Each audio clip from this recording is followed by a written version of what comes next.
Ladies and gentlemen, dear colleagues, it is an enormous pleasure for me to welcome you. My name is Ilse Helbrecht. I'm Vice President of the University of Bremen. I'm responsible for teaching affairs at our university and for international relations. And so it is sort of within both of my fields of competence at our university that I can welcome you, because we will talk about teaching today, teaching with the help of technologies, and we will have a conference also, of course, with international audience. We have here people coming from Spain, from Hungary, from Finland, from Sweden, from France, from Italy, from all over Europe. And I'm very, very pleased to have you here and to be able to welcome you. I just want to give you a brief introduction, or maybe a brief feeling of where are you? Where have you arrived at? Which kind of a place is this? Is this University of Bremen that has the privilege to be the host of this conference? The University of Bremen is a very, very young university. You can see this. We are in a hotel here, but you can look towards some of our buildings over there. It is a young university from the early 70s, founded in 1971. So within the German university system, which is an age-old system and has been there for hundreds and hundreds of years since the Middle Ages, the University of Bremen clearly is the new kid, one of the new kids on the block. We are very, very young by German standards, only 37 years old. And I must say, in the beginning, this university, of course, if you are young, you want to be different. So we are clearly we are clearly a reform university, which we have, of course, in a way all over the world, because in the 60s and 70s, this was the time for founding new universities that held up new ideas of the university. And this University of Bremen is part of this group of reform universities. So what we believed in the beginning, our ideals, we still cling on to until today. We always believed in interdisciplinarity. Our university is a university that is not built around departments and different disciplines, but it's really built to foster interdisciplinary research. Our university has always been there with a strong political ethos. So we always tried to do research that is applicable to society and that is responsible to society. So until today, we don't have, for example, military research on our campus, and we will never have it. We do have research with apes, with animals, and we discuss this very intensely. So there are quite a few founding moments of this university, and in the beginning of the university in the 70s until the mid-80s, of course, it was difficult for the University of Bremen to be truly accepted by the elder senior universities in Germany. So it was only in 1986, 15 years after it's being founded, that the University of Bremen was at all accepted by the other universities as a university. In Germany, sort of the institution with the highest prestige for research and university research in Germany is the German Research Foundation, where the universities are members. And our university only made it almost 22 years ago into this research foundation. So we started literally from nothing. And the question is, where are we now?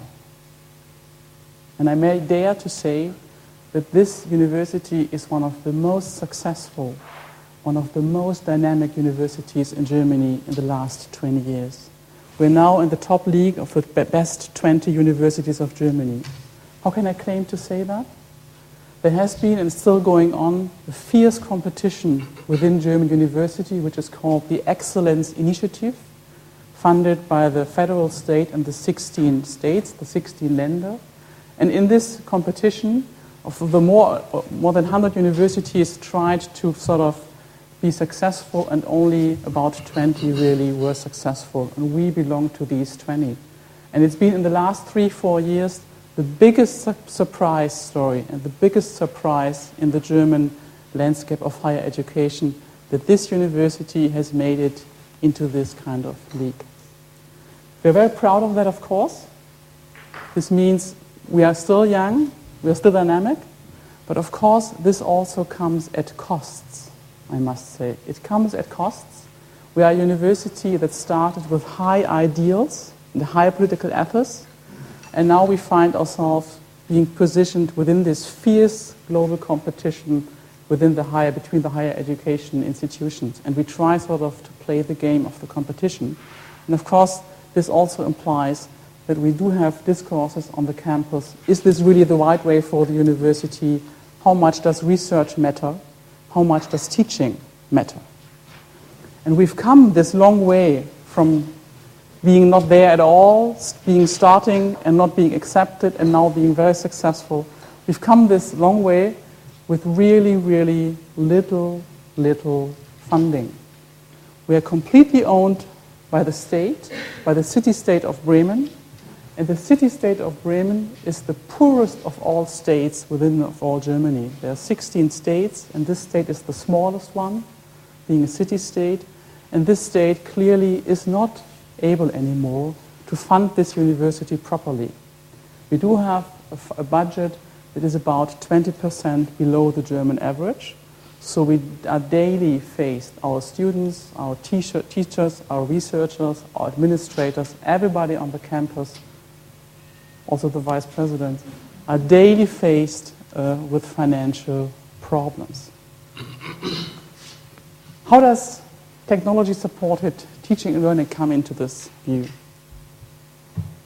Of course, in a way, I would say it's in two ways part of our story. We're young, we're quick, and we're dynamic, and I would say the same is true for what we have achieved in a way in what we call multimedia in teaching. We have our Zentrum für Multimedia, ZMML, where the head director is not here right now today, but I'm sure he will come, but we have several representatives.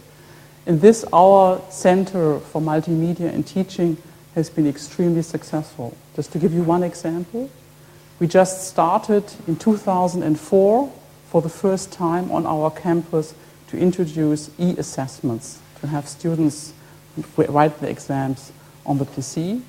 And 4 months ago, in December 2007, we opened Germany's biggest e-assessment test center. And the people who did this are sitting there and smiling, right? So what we do, we try to do quick and good. But of course, I must also say, when we address the issue of technology-supported teaching on our campus, we always have to look at the issue of money. And we just don't have enough money. So one way we are going, and one strategy we are choosing to try to implement these technologies in our teaching curriculums is that we always have to look for a way that in a way does not cost more money, but does make the life of the teacher and the students easier. So we will not be able to invest loads of money to do the most brilliant, wonderful, on-top things.